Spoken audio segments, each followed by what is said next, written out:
Study IQ IAS, अब तैयारी हुई अफोर्डेबल।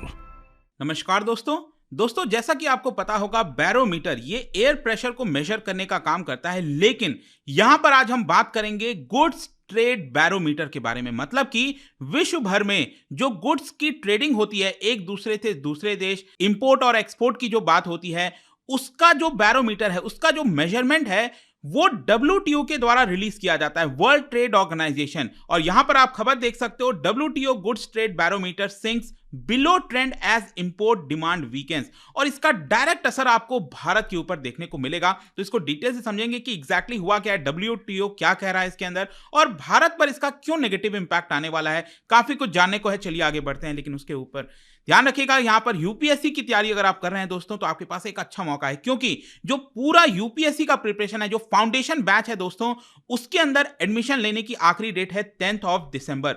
और ये लाइव क्लासेस कराए जाते हैं, 1000+ आवर्स ऑफ लाइव टीचिंग आपको दी जाती है, मेंटरशिप मिलता है। मतलब कोई दिक्कत है, प्रॉब्लम है, कभी भी आप अपने मेंटर से पूछ सकते हो। हैंड रिटन नोट्स हो गया, ताकि आपका टाइम सेव हो, आंसर राइटिंग प्रैक्टिस आपके मेंस एग्जाम के लिए, और इस तरह के अनेकों फीचर्स के लिए आपको हमारे वेबसाइट और ऐप पर जाना है और कोड इस्तेमाल करना है अंकित लाइव, ताकि ये पूरा कोर्स आप सबसे कम दाम पर एनरोल करा सकें। इसके अलावा एनसीईआरटी का स्पेसिफिक लाइव कोर्स भी लॉन्च किया गया है। Join this course as soon as possible, ताकि आप एनसीईआरटी को एनरोल कराएं, again at a very affordable price. You just have to use the code Ankit live. इसके अलावा और अगर आपको एमसीक्यूज अटेम्प्ट करना है, तो मेरे इंस्टा पेज पर जाइए, वहां पर स्टोरीज में जितने भी एमसीक्यूज हैं उसको आप अटेम्प्ट कर पाएंगे। चलिए शुरुआत करते हैं और सबसे पहले देखते हैं एग्जैक्टली हुआ क्या। देखिए, वर्ल्ड ट्रेड ऑर्गेनाइजेशन के द्वारा समय समय पर जो गुड्स ट्रेड बैरोमीटर है वो रिलीज किया जाता है। तो यहां पर इस बार यह बोला गया है WTO ने कि ग्लोबल इकोनॉमी में बहुत बड़ा एक झटका लगा है, जिसकी वजह से जो इंपोर्ट की डिमांड है वो यहां पर काफी वीक हो गई है।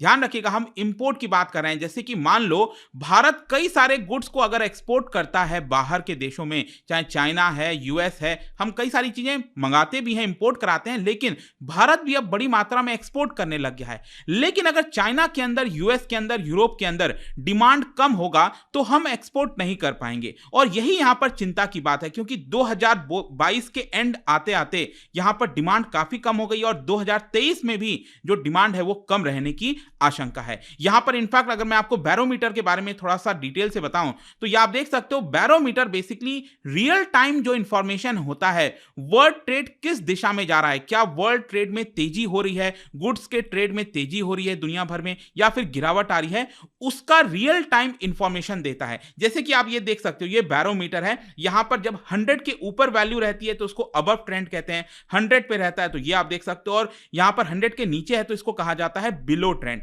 तो अभी क्या हुआ है कि 2022 और 23 के शुरुआत में जिस तरह का सिचुएशन देखने को मिल रहा है, उसमें यहां पर जो बैरोमीटर है वो 100 के काफी नीचे चला गया है, 96.2, ये बिलो ट्रेंड चला गया है, रेड में आ गया है, जो कि दुनिया के लिए सही खबर नहीं है, और स्पेशली भारत के लिए भी मैं आपको आगे बताऊंगा। लेकिन यहां पर मैं आपको पिछले 10 साल का दिखाना चाहता हूं। अगर आप पिछले 10 साल का देखोगे तो यहां पर एक इंटरेस्टिंग चीज आपको देखने को मिलेगा कि 2020 में जब कोविड आया था, तो आप देख सकते हो कि जो बैरोमीटर है वो काफी नीचे चला गया था, मतलब कि 90 के भी नीचे, 85 के आसपास आ गया था। लेकिन उसके बाद से वापस से बढ़ोतरी हुई। लेकिन यहां पर अगर आप वापस से देखोगे, ये ब्लू कलर का लाइन ये नीचे चला गया, ये 100 के नीचे चला गया है। ये यहां पर थोड़ी सी चिंता की खबर आ गई है। अब क्वेश्चन यह है कि आखिरकार ट्रेड में गिरावट आई है तो कौन से चीजों की वजह से आई है, वो कौन से ऐसे गुड्स हैं जिनकी डिमांड कम हुई है। तो यहां पर आप देख सकते हो कि जो एक्सपोर्ट के ऑर्डर हैं काफी कम मिल रहे हैं इस समय। इसके अलावा जो एयर फ्रेट है, ये आप देख सकते हो, ये भी आपका 100 के काफी नीचे है। इलेक्ट्रॉनिक कंपोनेंट, जो इलेक्ट्रॉनिक की डिमांड होती है, वो भी अब कमी आ चुकी है, वो भी 100 के नीचे चला गया। इसके अलावा कंटेनर शिपिंग हो गया, रॉ मटेरियल हो गया, ये भी काफी ज्यादा मोमेंटम अपना लूज करते जा रहे हैं, मतलब कि इनकी डिमांड कम हो गई है। जहां तक एक जो डिमांड है, अभी रिसेंटली एक खबर भी ये भी आई थी कि भारत में भी जो ऑटोमोबाइल इंडस्ट्री है उसमें काफी अच्छी खासी डिमांड है। और इनफैक्ट यूएस के अंदर, जापान के अंदर भी आप देखोगे जो ऑटोमोटिव प्रोडक्ट्स हैं, जो गाड़ियां हैं, वो बहुत बिक रही हैं। तो ये 100 के ऊपर वैल्यू है। लेकिन बाकी सारी जो चीजें अगर आप देखोगे तो उसमें काफी बड़ी गिरावट है। इनफैक्ट एक और मैं आपको ग्राफ यहां पर दिखाता हूं, इसको आप कंपेयर कर सकते हैं कि जून 2022 में क्या सिचुएशन था और अभी सितंबर 2022 में क्या सिचुएशन है। इसमें चाहे एक्सपोर्ट का ऑर्डर है, ऑटोमेटिव हो गया, ऑटोमेटिव तो चलो यहां पर अच्छा परफॉर्म कर रहा है, लेकिन container shipping, air freight, electronic component, agriculture raw material, इन सब में आपको यहां पर काफी गिरावट देखने को मिलेगा। तो ओवरऑल आप देख सकते हो कि यहां पर जो बिजनेस सेंटिमेंट है वो काफी ठंडा पड़ता जा रहा है, जो इंपोर्ट डिमांड है वो काफी वीक हो गई है, और इसीलिए यहां पर अब भारत के ऊपर क्या इंपैक्ट आएगा वो मैं आपको बताना चाहता हूं। देखो, जब हम यहां पर गुड्स के ट्रेडिंग की बात करते हैं, ट्रेड की बात करते हैं, तो यहां पर हम बात करते हैं ट्रेड बैलेंस की, मतलब कितने गुड्स हमने एक्सपोर्ट किए और कितने इंपोर्ट कराए। तो क्योंकि यहां पर जैसे मैंने आपको बताया कि ग्लोबली अगर हम देखें तो यहां पर डिमांड कम हुआ है, जो डिमांड है गुड्स का वो कम हुआ है, मतलब कि जो भारत एक्सपोर्ट कर रहा था कई सारी चीजें वो हम एक्सपोर्ट नहीं कर पाएंगे, एक्सपोर्ट नीचे चला जाएगा। लेकिन भारत इंपोर्ट क्या कराता है सबसे ज्यादा? हम इंपोर्ट सबसे ज्यादा कराते हैं क्रूड ऑयल हो गया, कैपिटल गुड्स हो गया। अब इंपोर्ट तो हम कराते रहेंगे, तो इससे होगा क्या? एक तरफ हमारा एक्सपोर्ट नीचे जाएगा, दूसरी तरफ इंपोर्ट ऊपर हो जाएगा, और इसकी वजह से ओवरऑल जो हमारा ट्रेड बैलेंस है वो नेगेटिव में चला जाएगा काफी ज्यादा, जो कि भारत के लिए अच्छी खबर नहीं है। क्यों नहीं है?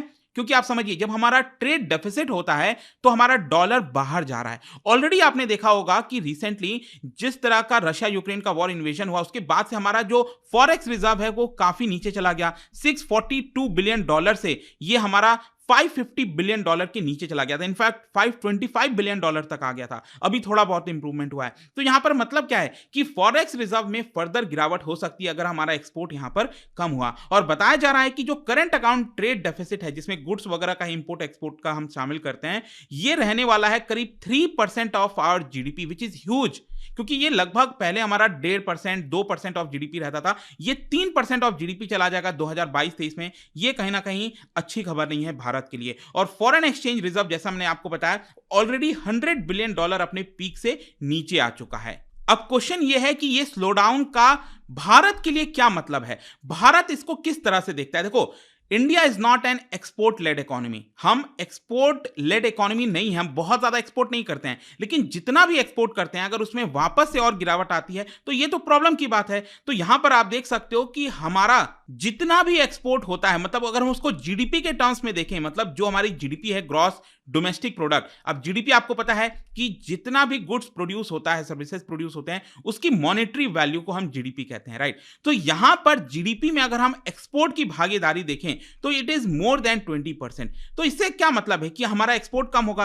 अगर एक्सपोर्ट कम होगा तो हम गुड्स कम प्रोड्यूस करेंगे, और गुड्स प्रोड्यूस कम करेंगे तो इसका मतलब हमारी जीडीपी भी नीचे जा सकती है। तो इसीलिए मैं आपसे बार बार कह रहा हूं कि दुनिया भर में जिस तरह का स्लोडाउन आया है, और आज के डेट में जब हम ओपन इकोनॉमी की बात करते हैं, ग्लोबलाइजेशन की बात करते हैं, तो काफी सारी चीजें लिंकेज होती हैं। अगर दूसरे विश्व के बाकी हिस्सों में अगर रिसेशन आ रहा है तो उसका इंपैक्ट भारत में भी आएगा, वो आपको साफ तौर पर यहां पर देखने को मिलेगा। मैं आपको एक और लिंक बताता हूं। 2008 में आपको याद होगा जो ग्लोबल इकोनॉमिक क्राइसिस आया था, इसको सब प्राइम क्राइसिस भी कहते हैं। उस समय क्या हुआ था कि ये क्राइसिस आने की वजह से हमारा अगेन जो एक्सपोर्ट है उसमें कमी आ गई थी, लेकिन उस समय क्या था कि हमारी जो रूरल सेक्टर है वो काफी वाइब्रेंट था, काफी स्ट्रांग था, तो कहीं ना कहीं हम उसको झेल गए थे। लेकिन अभी ये जो रिसेशन आएगा दुनिया के अंदर, क्योंकि आईएमएफ ने ऑलरेडी बोल दिया है कि 1/3 कंट्रीज, दुनिया में जितने भी देश हैं उसमें 1/3 कंट्रीज में रिसेशन आना ही आना है, ठीक है। तो यहां पर क्या है कि 2008-9 में जो पोजीशन था उसके मुकाबले हम अभी कमजोर हैं ओवरऑल इकोनॉमी के मामले में, और इसीलिए कहीं ना कहीं ये वाला जो रिसेशन है वो भारत की अर्थव्यवस्था पर एक बड़ा इंपैक्ट डाल सकता है। अब क्वेश्चन ये है कि सोल्यूशन क्या हो सकता है, क्योंकि सिर्फ प्रॉब्लम गिराना ही नहीं होता है, यहां पर सोल्यूशन क्या हो सकता है। देखो, सबसे पहले तो मैं अगर आपको बताऊं तो इंडिया का जो एक्सपोर्ट है वो काफी कम भी हुआ। ये मैं आपको आंकड़ा दिखाता हूं, अक्टूबर के महीने और सितंबर के महीने में कंपेयर करिए। सितंबर में हमारा जो एक्सपोर्ट हुआ था उसकी वैल्यू थी 35 बिलियन डॉलर, अक्टूबर के महीने में यह कम होकर हो गया 29 बिलियन डॉलर, मतलब एक्सपोर्ट कम हो रहा है। और ट्रेड डेफिसिट इसकी वजह से बढ़ता जा रहा है, 26 बिलियन डॉलर का ट्रेड डेफिसिट हो गया है। चाइना के साथ तो ट्रेड डेफिसिट ह्यूज हो गया है। इनफैक्ट अगर आप सिर्फ चाइना का ट्रेड डेफिसिट देखोगे ना भारत का, तो वो 100 बिलियन डॉलर को इस बार क्रॉस करने जा रहा है, विच इज ह्यूज अगेन। तो यहां पर गवर्नमेंट क्या कर सकती है? देखो, गवर्नमेंट को जो अपना डोमेस्टिक मार्केट है उसको स्ट्रेंथ करने की जरूरत है, क्योंकि ग्लोबली डिमांड वीक है। तो यहां पर आपको क्या करना होगा? आपको भारत के अंदर डिमांड जनरेट करना होगा, मतलब लोग खुद से डिमांड करें। अगर ग्लोबली डिमांड कम हो रहा है तो हमें क्या करना है? भारत के अंदर लोगों की डिमांड, परचेजिंग पावर बढ़ानी है। तो इसके लिए सरकार कई सारे स्टेप्स ले सकती है। इंडियन सिटीजन्स के परचेजिंग पावर को बढ़ाने के लिए टैक्स कम हो गया, कई सारे सब्सिडीज हो गए, इस तरह की कुछ चीजें की जा सकती हैं ताकि यहां पर जो मिडिल क्लास है उसकी परचेजिंग पावर अगर बढ़ेगी तो उसकी प्रोपेंसिटी टू कंज्यूम यहां पर काफी ज्यादा है। मतलब अगर मिडिल क्लास में आप देखोगे ना, तो जैसे ही उनकी सैलरी बढ़ती है, यहां पर पैसा आमदनी बढ़ती है, तो वो लोग परचेज भी अच्छा खासा करते हैं। तो इसके लिए यहां पर मिडिल क्लास की परचेजिंग पावर अगर सरकार बढ़ाती है तो इससे एक बड़ा इंपैक्ट आ सकता है। दूसरा, यहां पर सरकार को कैपिटल एक्सपेंडिचर पर ज्यादा खर्चा करना चाहिए, क्योंकि अभी रिसेंटली मैंने एक वीडियो बनाया था जीडीपी के ऊपर, तो उसमें मैंने आपको बताया था कि सरकार जो खर्चा करी है कैपिटल एक्सपेंडिचर पर उसमें थोड़ी गिरावट आई है। तो एक तो ये करना है, और दूसरा जो रूरल डेवलपमेंट के प्रोग्राम्स हैं जैसे एमजी नरेगा और कई तरह के प्रोग्राम चलाए जाते हैं उसको स्ट्रेंथन करने की आवश्यकता है ताकि रूरल डिमांड में भी रिवाइवल आए। तो यही सब कुछ था यहां पर जो WTO का गुड्स ट्रेड बैरोमीटर था। दोस्तों आई होप कि इसके बारे में आपको समझ में आ गया होगा भारत के पर्सपेक्टिव से। और जाने से पहले एक इंटरेस्टिंग क्वेश्चन, क्या आप बता सकते हो कि सेकेंड 5 ईयर प्लान अगर आपने पढ़ा हो इकोनॉमी में, तो आजादी के बाद जो फर्स्ट 5 ईयर प्लान आया था उसमें एग्रीकल्चर के ऊपर फोकस किया गया था। जो सेकंड 5 ईयर प्लान आया था वो इंडस्ट्रीज के ऊपर फोकस किया गया था, हैवी इंडस्ट्रीज के ऊपर। तो कई सारे जैसे प्लांट्स बनाए गए थे, स्टील के, आयरन। तो आपको बताना है कि इन 4 में से कौन सा प्लांट सेकंड 5 ईयर प्लान में नहीं बनाया गया था, ये आपको बताना है। इसका राइट आंसर आप सबको पता है, मेरे इंस्टाग्राम पर तो मिलेगा ही, वहां पर अगर आप नहीं हो कोई बात नहीं, टेलीग्राम से भी ले सकते हैं इसका सही उत्तर। मैं कई सारे जो MCQs हैं वो यहां पर स्टोरीज में डालता रहता हूं। बाकी अगर आपको PDF चाहिए तो टेलीग्राम पर आइए, अलग अलग सोशल मीडिया पर आप जुड़ पाओगे। और जैसा मैंने बताया, यूपीएससी की तैयारी कर सकते हैं by using the code Ankit live, ताकि आपको मैक्सिमम डिस्काउंट मिले। And join this foundation course as soon as possible because the dates are coming soon for the closure. I hope कि वीडियो आपको पसंद आया होगा। मिलता हूं आपसे next time. Till then, thank you very much, see you soon. Study IQ IAS, अब तैयारी हुई अफोर्डेबल।